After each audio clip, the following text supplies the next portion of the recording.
Amada Igreja, amados visitantes, o nosso boa noite, pela graça e a paz de Cristo Jesus.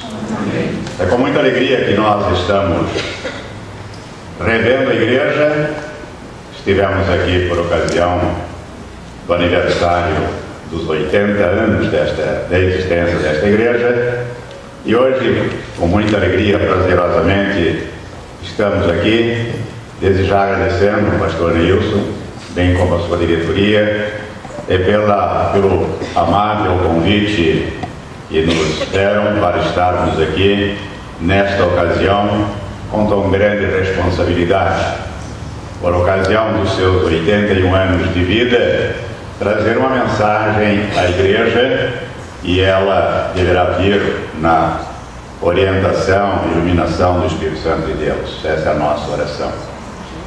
Convido os irmãos a colocarem-se em pé para a leitura que faremos da primeira carta aos Tessalonicenses, no capítulo 5. Vamos ler dos versos 4 até o versículo 10. Primeira aos Tessalonicenses, capítulo 5, a partir do verso 4 até o 10, que assim diz: Mas vós, irmãos, já não estáis em trevas para que aquele dia vos surpreenda como um ladrão. Porque todos vós sois filhos da luz e filhos do dia. Nós não somos da noite nem das trevas. Não durmamos, pois, como os demais, mas vigiemos e sejamos sóbrios.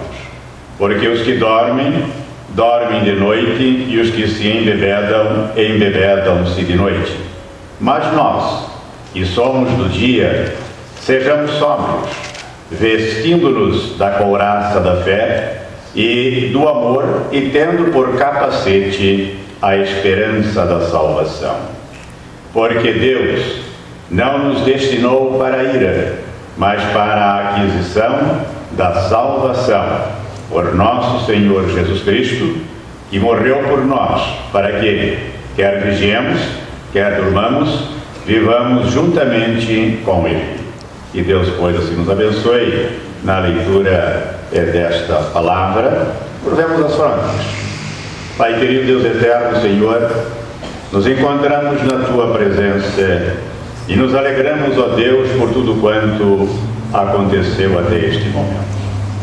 E agora, quando temos a incumbência da exposição da Tua palavra, buscamos a iluminação do Teu Santo Espírito para que a Tua palavra alcance os nossos corações conforme os ideais do coração de Deus. Em nome de Cristo Jesus. Amém. Podeis assentar. Nesta noite, gostaríamos de tratar com os irmãos um tema que entendemos ser ele de grande importância para a Igreja, maiormente quando ela comemora os seus 81 anos de vida, cujo tema é certeza de salvação. Nesse texto, a palavra ela vai ao nosso encontro, citando duas vezes. O verso 8 diz: mas nós que somos do dia, sejamos sóbrios, vestindo-nos da couraça da fé e do amor, e tendo por capacete a esperança da salvação. A esperança da salvação. Porque Deus não nos destinou para a ira, mas para a aquisição da salvação por nosso Senhor Jesus Cristo. Deus nos destinou não para a ira, mas para a aquisição da salvação. Certeza de salvação é algo muito importante para uma vida autêntica cristã. Nós vivemos em tempos da pós-modernidade em que se coloca em dúvida a questão da fé. Há muitos questionamentos sobre a questão da fé, e pondo em dúvida a fé cristã. Esta fé, alguns duvidam de que Cristo realmente ressuscitou, outros não creem no seu nascimento virginal, outros não creem que haverá uma volta à sua segunda vinda. A palavra de Deus nos traz mensagens objetivas a este respeito. A promessa do Senhor Jesus, e Ele não mente, nele há a verdade, Ele é a própria verdade, e Ele, antes de nos deixar neste século, no século em que Ele vivia, antes de nos deixar desta terra, Ele deixou ali uma mensagem de esperança. Quando nós olhamos para o Evangelho de João, capítulo 14, temos ali a promessa da sua vinda. Não se turbe o vosso coração, credes em Deus, credes em mim. Na casa de meu Pai há muitas moradas, eu vou preparar-vos lugar e voltarei. Então o Senhor Jesus está colocando ali a nós outros uma palavra de doce esperança, de que Ele voltará. Duvidar da volta de Cristo dentro de toda esta modernidade, tecnologia que vivemos, a ciência avançando, e duvidar da volta de Cristo é pôr em dúvida a certeza da salvação. Jesus quer para si uma igreja em que ela seja composta de homens e mulheres que tenham certeza da salvação. A certeza da salvação leva a uma vida de segurança, de batalha, de luta diante das adversidades, jamais cedendo, porque há um objetivo, há um ideal, há um prêmio a ser recebido. Lutamos, batalhamos por um prêmio a ser recebido. Terminei a carreira, guardei a fé, e agora aguardo a coroa da vida que me está reservada, disse Paulo o apóstolo. Encerrando a carreira cristã neste presente mundo, mas aguardamos algo muito superior do que aquilo que pudemos conquistar por aqui, porque é algo sublime, extraordinário, glorioso que Ele tem para nos dar. Quando vamos tratar da questão dos talentos e evidentemente da premiação que receberão aqueles que se empenham, sabemos que lá haverá galardões, e galardões recompensadores por uma vida de uma certeza de fé, de batalhar pela fé, de lutar diante das adversidades, jamais cedendo. Ter certeza significa estar livre de dúvidas. A certeza é exatamente isso, estarmos livres de dúvidas. Por que duvidar? Há muita gente que duvida da fé, mas por que duvidar? Será que Deus me ouve? Por que está acontecendo tal coisa em minha vida? Por que essas provações? Por que esses acontecimentos antagônicos? Por que todas essas objeções? Será que Deus realmente existe? Será que Ele me quer para Ele? Essas dúvidas, elas vêm nos perturbar, dificultar e muitas vezes nos levar até a afastar-nos da convivência da igreja, a afastar-nos de uma convivência com Deus e deixarmos de lado a dependência exclusiva daquele que é o Senhor absoluto da nossa existência. Ter certeza significa estar livre de dúvidas. Uma das ciladas de Satanás é levar o novo convertido e o crente em Cristo já experimentado a duvidar de sua salvação. Queremos ver com os irmãos aqui alguns ensinamentos da Bíblia que o ajudarão a vencer suas dúvidas. Desejamos realmente, pastor Nilson, que a Igreja Batista de Vila Pompeia não tenha no seu rol ninguém com dúvidas quanto à questão da salvação.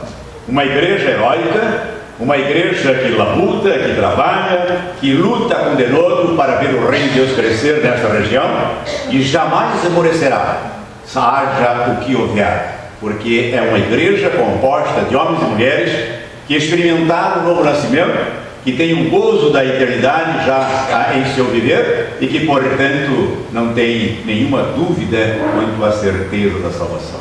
Mas a certeza da salvação, primeiro ela vem exatamente pela certeza da redenção. Quando nós olhamos para a palavra de Deus em Efésios 7, ela diz lá, no qual temos a redenção pelo seu sangue, a remissão segundo as riquezas da sua graça. Essa redenção, a certeza da redenção é resgate da humanidade pela morte de Jesus Cristo. Redenção é este ato de redimir, resgatar, salvar da condenação do inferno. Então a redenção proporcionada por Deus, ela nos vem de uma maneira clara e evidente para nos levar a essa certeza da salvação, porque os remidos são salvos em Cristo Jesus, no qual temos a redenção pelo seu sangue, a remissão segundo a riqueza da sua graça. Esta graça que nos enriquece a cada dia na certeza do amanhã com o Senhor, nos leva a enfrentarmos todos os desafios que a vida nos apresenta, porque sabemos em quem temos crido e sabemos que Ele é poderoso para guardar o nosso depósito, o nosso tesouro até o dia final. Mas um segundo ponto que gostaríamos de ver com os irmãos é que a certeza da salvação, ela nos é possível pelo poder de Deus. Não há em nós nenhuma capacidade para superar dificuldades e mantermos a nossa salvação intacta. A certeza da salvação, esta possibilidade de vivermos dentro da certeza, é pelo poder de Deus. Esse poder que age, que atua de maneira evidente, de uma maneira sensível a cada momento da nossa existência. Quando nós olhamos para a palavra de Deus, em 1 Pedro capítulo 1, verso 5, ela nos diz que sois guardados pelo poder de Deus, mediante a fé, para a salvação preparada para revelar-se no último tempo. A salvação que se revelará no último tempo é quando ela se completará.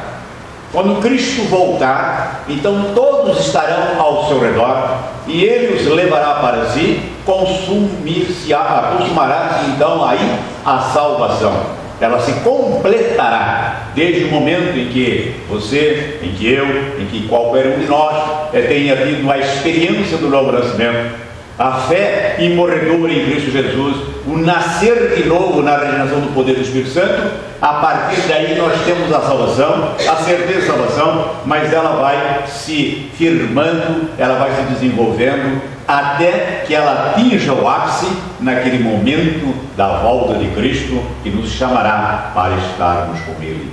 Por isso, sois guardados pelo poder de Deus, mediante a fé, para a salvação preparada para revelar-se no último tempo. Este poder de Deus que nos guarda, que nos preserva, que nos livra do mal, do inimigo, que nos livra das tentações, é este poder que nos dá a certeza da salvação. Não é o poder do homem, não é a sua capacidade de se autodefender, mas é o poder divino, esse poder de Deus que nos guarda mediante a fé. É importante que haja fé para que Deus possa agir e atuar. Um terceiro ponto que gostaríamos de ver, meus amados, é que a certeza da salvação, ela só é possível quando recebemos a vida eterna. A certeza da salvação é a certeza da vida eterna.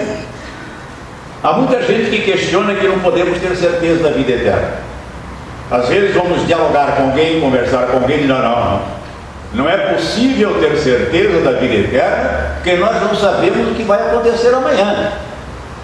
Hoje eu estou aqui, estou muito bem, amanhã eu posso estar na pior. Aquilo que para mim hoje é bom, amanhã não será. Esta é a filosofia de vida do secularismo do homem, mas quando nós olhamos para a palavra de Deus, ela vem nos trazer aquela segurança, aquela certeza, aquela confiança, a convicção de fé, quando ela nos traz a certeza da vida eterna e que então nos leva à certeza da salvação. Olhando para a palavra de Deus, das palavras do próprio Senhor Jesus Cristo, nós vemos ali Ele nos falando através do Evangelho de João capítulo 10, no verso 27 a 29, dizendo: as minhas ovelhas ouvem a minha voz, eu as conheço, elas me seguem, eu lhes dou a vida eterna, jamais perecerão eternamente, e ninguém as arrebatará da minha mão. Aquilo que meu Pai me deu é maior do que tudo, e da mão de meu Pai ninguém pode arrebatar. Palavra do Senhor Jesus. Jesus, o Cristo Santo de Deus, nos garante que as suas ovelhas que o ouvem, que o seguem, que ele diz: as minhas ovelhas ouvem a minha voz. Nem toda pessoa que se diz ovelha está pronta a ouvir a voz de Jesus.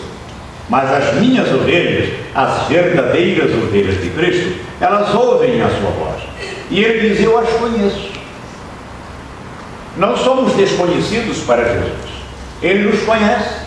Ele conhece o seu andar, ele conhece o seu levantar, ele conhece a sua caminhada, ele conhece o ambiente que você frequenta, ele sabe tudo sobre a nossa vida ao nosso respeito. Ele é conhecedor profundo, absoluto de todas as coisas. É por isso que ele diz: as minhas ovelhas ouvem minha voz. Eu as conheço. Eu sei quem é minha ovelha. Eu sei. Há muita gente que diz que não tem sede de salvação, mas a questão, a interrogação é: porventura ouve a voz de Jesus? É conhecido de Jesus? Realmente é ovelha de Jesus? Porque aqueles que são ovelhas de Jesus, esses têm a segurança da eternidade, a certeza da salvação, porque Jesus é quem nos diz: as minhas ovelhas ouvem a minha voz, eu as conheço, elas me seguem, eu lhes dou a vida eterna. Jesus é o eterno. Quando nós olhamos para João 14,6, eu sou o caminho, a verdade e a vida, ninguém vem ao Pai a não ser por mim. Jesus sintetiza aqui a razão da vida eterna. Ele é o caminho, ele é a verdade e ele é a vida. Esta vida, a autêntica, a essência da vida, a vida verdadeira, está em Cristo. Ele é o Senhor da vida. Nada do que foi feito se fez a não ser por Ele. No princípio era o Verbo estava com Deus e o Verbo era Deus. Nada foi feito sem Ele. Ele é o Senhor da vida. Ele que deu vida a este mundo que nós conhecemos. Ele é que deu vida, Ele é quem deu vida ao primeiro casal. Ele é quem dá vida à raça humana, à humanidade. E é Ele que concede a verdadeira vida, a vida eterna. Por isso Ele diz: eu lhes dou a vida eterna, e jamais perecerão. Há aqui uma observação a ser feita. Isso não dá a ninguém, não passa aqui contrato a ninguém de que pode fazer o que bem entende na sua vida, uma vez que já tem garantido a vida eterna. Nunca perecerão. Jesus, o Senhor, está dizendo: dou-lhes a vida eterna e jamais perecerão. Isso não permite a ninguém que abuse desta vida eterna e saia por aí cometendo todo e qualquer desavença, descaminho, prática de qualquer coisa que seja ofensiva, moral, espiritual, ao Deus Santo Eterno e ao próprio semelhante. Pelo contrário, nos leva a uma conscientização de responsabilidade, sabendo de que não é fácil ser crente. É muito fácil dizer-se que é crente, mas ser crente não. Porque ser crente é renunciar a tudo aquilo que o mundo nos oferece em antagonismo ao ensinamento de Deus. O Senhor Jesus definiu isso de uma maneira clara: que Ele quiser vir após mim, negue-se a si mesmo, tome a sua cruz e venha e siga-me. É a responsabilidade da eternidade. Uma vida com o Mestre, uma vida segundo o Mestre e uma vida para o Mestre. É a vida cristã, é a vida nova, é a vida à luz daquilo que nos fala o texto em 2 Coríntios 5,17, assim que se alguém está em Cristo, nova criatura é. Isso não é apenas fantasia, mas é uma realidade. Não o é na vida de algumas pessoas que não mudam. Às vezes as pessoas, a gente tem ouvido aí no trabalho pastoral expressões: não, eu sou assim, não mudo. Comigo é assim mesmo, porque comigo é assim, eu sou assim e não mudo. Ora, uma pessoa que faz essa declaração, se ela é assim mesmo e ela reconhece que aquilo que ela está fazendo não é correto, mas eu sou assim mesmo, eu não mudo, ela não se enquadra na palavra bíblica dada pelo Espírito Santo de Deus, dizendo que se alguém está em Cristo, nova criatura é. As coisas velhas já passaram, eis que tudo se renova. A velha natureza foi eliminada, o eu foi descentralizado, foi retirado do trono, e ali no trono da vida foi colocado Jesus. Vivemos uma vida cristocêntrica e não mais o homem centrado em si mesmo, no seu ego. E é por isso que a garantia da eternidade, ela não permite a ninguém fazer o que bem entende.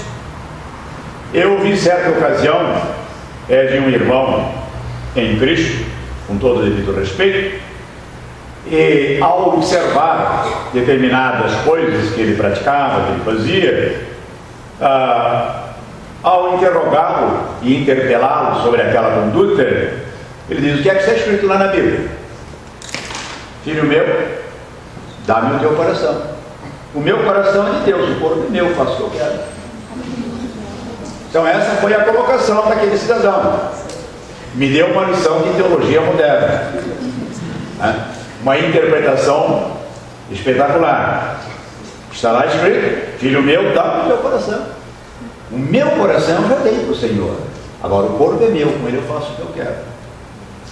Isto entra em choque com o que a palavra de Deus diz, que nós vamos ver mais à frente. Mas um outro ponto que nós gostaríamos de ver aqui também, um quinto ponto, é que a certeza da salvação, ela pode ser realmente uma realidade unicamente pela fé no Filho de Deus.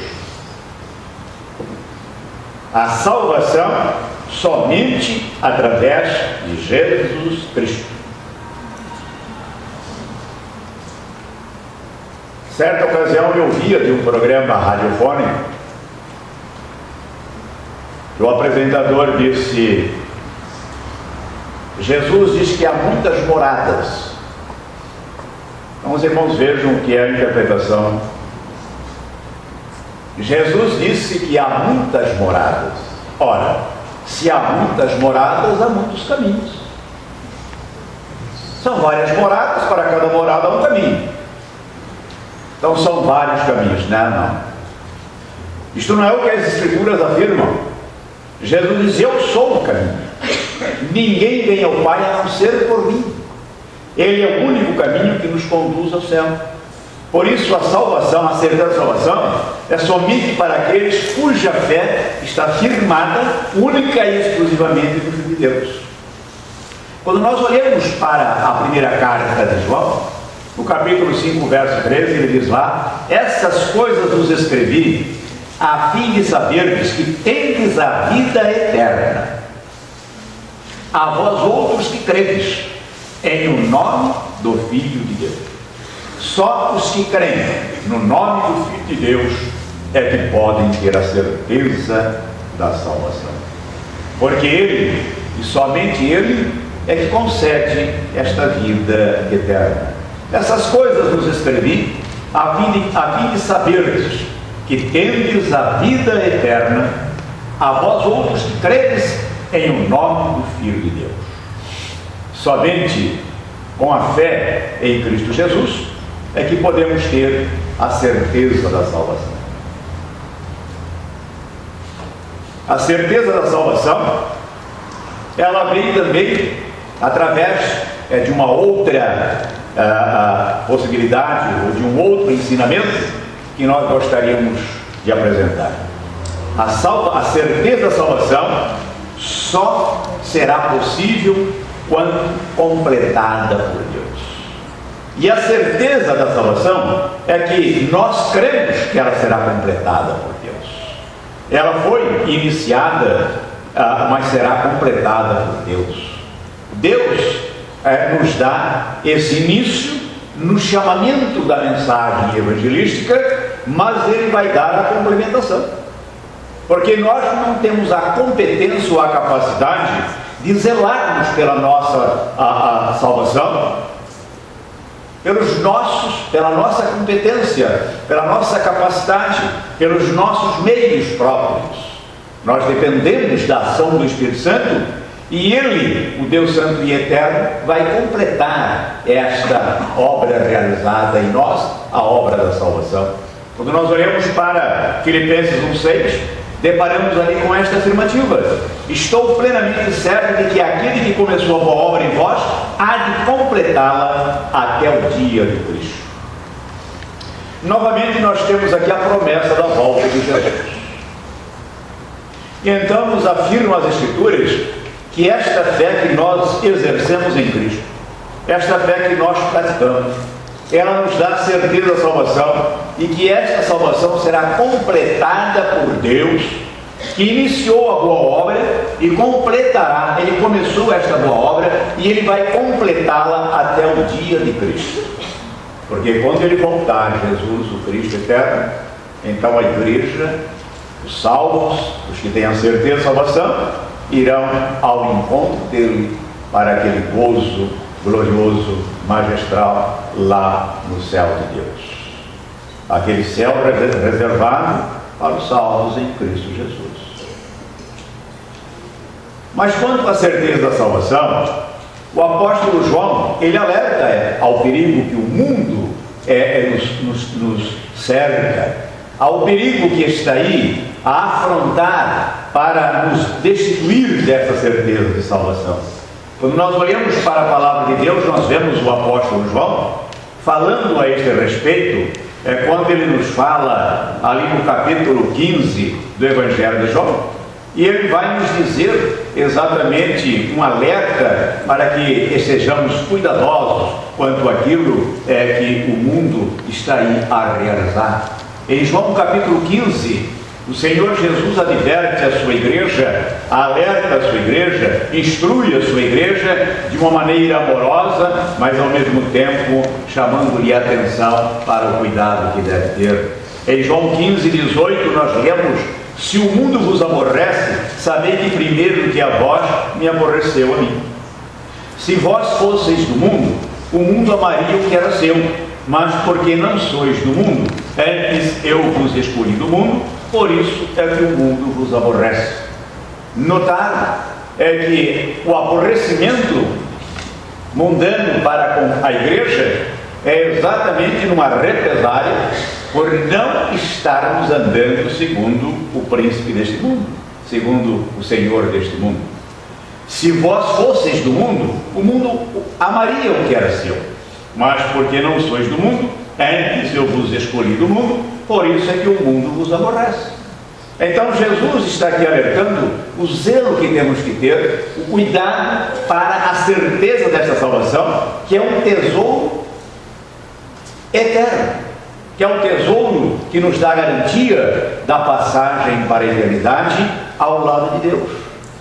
Isto leva o mundo a nos afrontar, e é por isso que na primeira carta de João, o mesmo apóstolo João, na sua primeira carta, ele volta a tratar deste assunto, alertando de uma maneira cuidadosa, quando ele vai nos dizer ali em 1 João 3:1. Em 1 João 3:1, João relata o seguinte: vede quão grande amor nos tem concedido o Pai, que fôssemos chamados filhos de Deus. Por isso o mundo não nos conhece, porque não conhece a Ele. O mundo não conhece a Ele. E como Ele nos torna seus filhos, o mundo também não nos conhece. Daí toda esta avalanche que vem de tentações, de ofertas seculares, mundanas, para que neguemos o autor e consumador da nossa fé.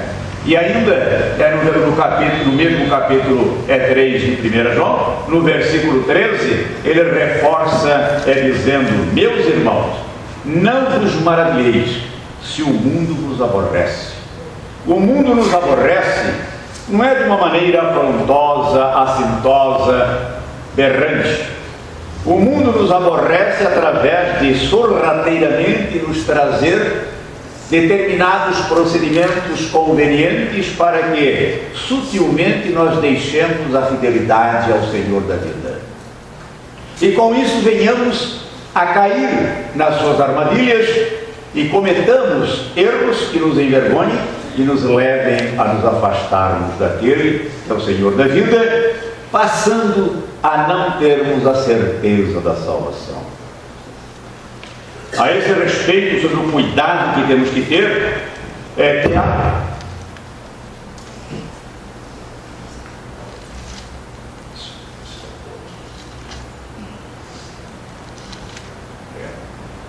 acidente de percurso. Eu disse ao irmão ao lado, diz assim: olha, eu me movimento um pouco, né? Não sei se ele vai ficar firme aí, mas está firmado. A esse respeito, quanto a esta questão dessas armadilhas, dessas artimanhas, T.A.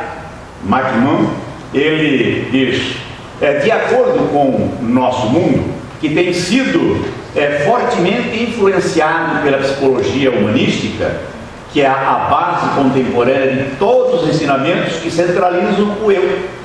Então, de acordo com essa conceituação, o eu, significando o ser humano como um todo, é inatamente bom. Ou seja, esta é a posição do mundo. O homem já nasce, o ser humano, ele nasce bom. Ele tem um nascimento, ele é inatamente bom.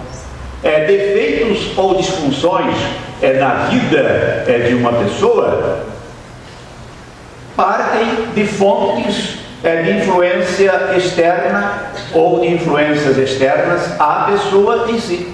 Ou seja, procede de seus pais, de seu ambiente físico, social e educacional. E assim por diante. A crença da bondade inerente, ou seja, inseparável, ela está envolvida em todo o aconselhamento psicológico. E não como uma opção, mas como algo essencial. O motivo é lógico, ou o motivo é óbvio. Se uma pessoa é inerentemente boa, mas tem um defeito fundamental em sua natureza, que afeta em algum grau cada aspecto de sua vida, não há nada que um psicoterapeuta possa fazer para alterar o defeito e suas consequências finais. É como a tentativa proverbial de mudar as marcas de um leopardo. Pode-se tingir a pele do leopardo, ou pode-se cobri-la de alguma maneira, mas tais atos superficiais não fariam nada para verdadeiramente mudar as marcas. A genética do leopardo não o permitiria.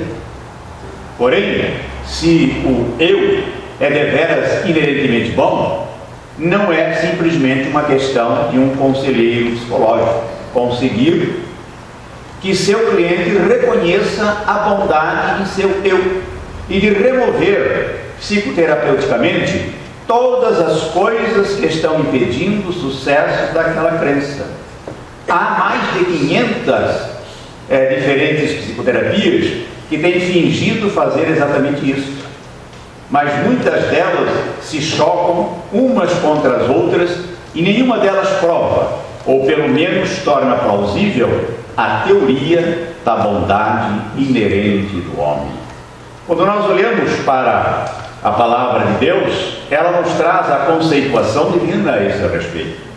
Ela nos fala ali em Romanos capítulo 3, dizendo no versículo 10 a 12, como está escrito: não há um justo, nenhum sequer.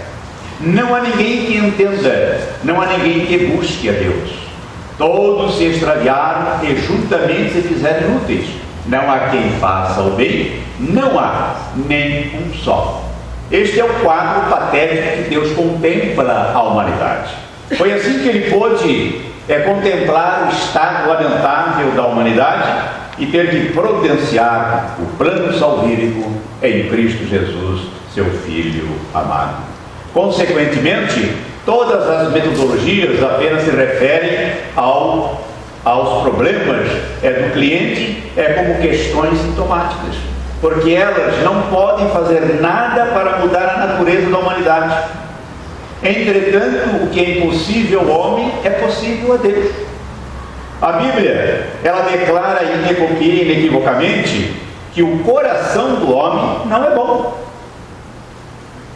O coração é mais enganoso que qualquer outra coisa e sua doença é incurável. Quem é capaz de compreendê-lo? Jeremias 17:9. E ali, em Marcos 7, 21, 23, Jesus Senhor nos traz o seguinte ensinamento: pois do interior do coração dos homens vêm os maus pensamentos, as imoralidades sexuais, os roubos, os homicídios, os adultérios, as cobiças, as maldades, o engano, a devassidão, a inveja, a calúnia, a arrogância e a insensatez. Todos esses males vêm de dentro e tornam o homem impuro. As Escrituras nos dizem que os homens amaram as trevas e não a luz, porque as suas obras eram más. João 3,19. E também afirma que todos pecaram, em Romanos 3,23. Esses versículos e muitos outros que poderíamos citar descrevem a natureza decaída da humanidade. E não há nada que alguém possa fazer para mudá-la ou para melhorá-la. Apenas Deus pode mudar o eu e fazê-lo melhor. Somente Deus pode mudar o eu e fazê-lo melhor. Embora a nova vida de um crente em Cristo o tenha libertado da escravidão do pecado, ele ainda possui uma velha natureza com sua inclinação para servir a si mesmo. Este é um importante campo da batalha para todo aquele que crê em Cristo Jesus. No entanto, para todo aquele que assumiu o compromisso de dar a vida ao Senhor, Ele, o Senhor, proporcionou-lhe, através de sua palavra e da capacitação do Espírito Santo, tudo o que é preciso para vencermos a batalha sobre a carne e fazermos as coisas que agradam a Deus. Negar nosso eu não é a mesma coisa que negar a nossa existência. Para o crente, é o reconhecimento de que, embora o eu, que anteriormente estava em rebelião contra Deus, continue a ter autonomia, ou seja, a capacidade de fazer escolhas e tomar decisões morais para o bem ou para o mal, este eu, ele agora foi capacitado a escolher e a viver em justiça, de acordo com o nosso desejo de agradar a Deus. Isso significa que o homem não é um robô. O eu foi vencido pela fé, mas continuamos sendo eu. Só que agora, dominado pelo poder do Espírito Santo de Deus, submisso à vontade do Senhor, buscando realizações que sejam perfeitamente harmoniosas com Deus, que se harmonizam nos planos divinos, que se coadunam com os propósitos de Deus, de maneira a vivermos a honrá-lo e glorificá-lo em nosso viver. Não é isso que vemos em alguns segmentos. Estariam agradando o Senhor os que violam o que as Escrituras ensinam? Por exemplo, um problema inerente à sociedade de hoje e que tem adentrado as igrejas de Cristo Jesus. Quando nós olhamos para a palavra, e ela nos fala lá em Levíticos 19, 28b, não fareis marca alguma sobre vós, eu sou Jeová. A NVI traz lá, não farão tatuagem. Isto é um modismo trazido pelo mundo para desfigurar a pessoa,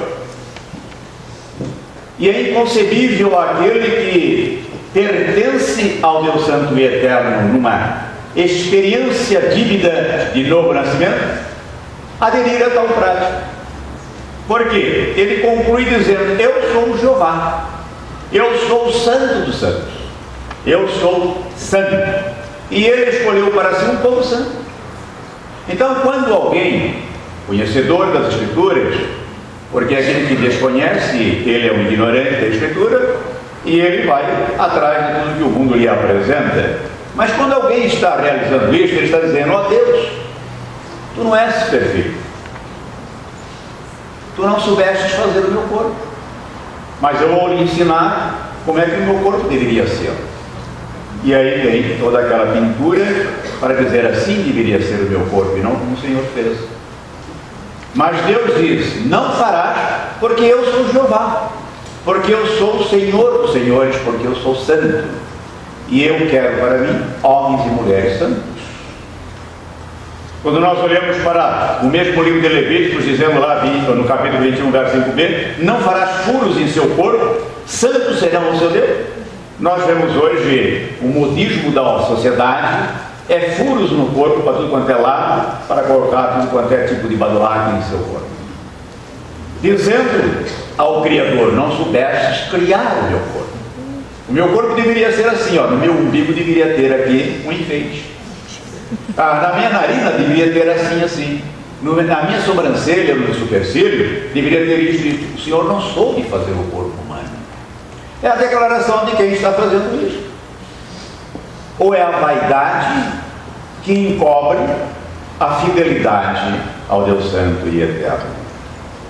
Mas a palavra, ela se baseia neste ensinamento exatamente quando Deuteronômio 14:2 diz: porque és povo santo ao Senhor, teu Deus, e o Senhor te escolheu de todos os povos que há sobre a face da terra, para lhe seres o seu povo próprio.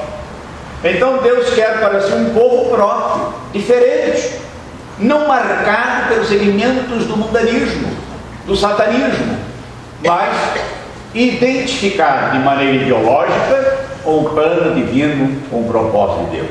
Olhemos para Jesus, autor e consumador da nossa fé. Ele é o modelo para a nossa conduta. Onde encontramos nele marcas, a não ser a marca do sacrifício, que ele pôde dizer a Tomé: eis aqui minhas marcas, coloca o teu dedo aqui nos buracos dos cravos, mete a tua mão aqui no buraco da lança, e não sejas incrédulo, mas crente. A igreja de Cristo é composta de homens e mulheres crentes, que valorizam, que realmente têm certeza da sua salvação e que, portanto, prezam por uma vida de santidade, que se identifica com aquele que é o seu Senhor e Salvador. Mas alguém questionaria: mas isso aí está lá no Velho Testamento para o judeu. Não. Nós olhamos para a palavra de Deus e nós vamos ver que ela nos traz ensinamentos riquíssimos a esse respeito. Quando nós olhamos para 1 Pedro, lá no capítulo 2 da primeira carta de Pedro, nós encontramos ali a seguinte afirmação para a igreja do Senhor. E ali a palavra está dizendo na sua autenticidade, capítulo 2, verso 9: mas vós sois a geração eleita, o sacerdócio real, a nação santa, o povo adquirido, para que anuncieis as virtudes daquele que vos chamou das trevas para a sua maravilhosa luz. Vós que em outro tempo não eres povo, mas agora sois povo de Deus. Agora, se em Deuteronômio dizia que aquela nação deveria ser povo de Deus, está dizendo agora, na luz da iluminação do Espírito Santo de Deus, que a igreja de Cristo, ela é o povo autêntico de Deus, um povo adquirido pelo sangue do Cordeiro, que lavaram, branquearam suas vestiduras, sua alma, sua vida, naquele que é vida eterna, que é segurança de eternidade, o Cordeiro de Deus que tira o pecado do mundo. Mas ainda, olhando para a 1 Pedro, no capítulo 1, verso 15, ele está dizendo à igreja o quê? Como filhos obedientes, verso 14, como filhos obedientes, não vos conformando com as concupiscências que antes havia em vossa ignorância, mas como é santo aquele que vos chamou, sede vós também santos em toda a vossa maneira de viver. Então a palavra de Deus, a iluminação do Espírito Santo de Deus, o Espírito Santo nos ilumina, nos capacita a entendermos que devemos ter uma vida autêntica como igreja do Senhor, na certeza da nossa salvação, em todos os segmentos da nossa vida, em toda a vossa maneira de viver. Paulo, o apóstolo, na iluminação do Espírito Santo, conclui isto, enriquecendo este ensinamento, quando ele nos diz o seguinte no capítulo 6 de 1 Coríntios, no verso 12: todas as coisas me são lícitas, mas nem todas as coisas convêm. Todas as coisas me são lícitas, mas eu não me deixarei dominar por nenhuma. Sabem por quê? Verso 19: ou não sabeis que o vosso corpo é o templo do Espírito Santo que habita em vós, proveniente de Deus, e que não sois de vós mesmos? Porque fostes comprados por bom preço. glorificai, pois, a Deus no vosso corpo e no vosso espírito, os quais pertencem a Deus. Querido irmão, meus prezados, nós não pertencemos a nós mesmos. A certeza da salvação nos leva a esta convicção. Nós não pertencemos a nós mesmos. Nós não temos nada a dizer, não, eu faço o que eu quero na minha vida. Nós pertencemos ao Senhor dos Senhores. Nós já somos cidadãos do céu, temporariamente convivendo aqui, até a chamada para desfrutarmos da bem-aventurança de uma vida no Cristo Santo e eterno, conforme as promessas das Escrituras. Por isso, a certeza da salvação leva uma igreja a pautar, a viver de maneira altruísta, levando esta mensagem santa a todos os rincões do bairro, da cidade, do estado, do país e do mundo, para saberem que Jesus Cristo é o caminho, é a verdade e a vida. Nenhum outro há em quem possamos ter a certeza da vida eterna para todos sempre. Amém e amém.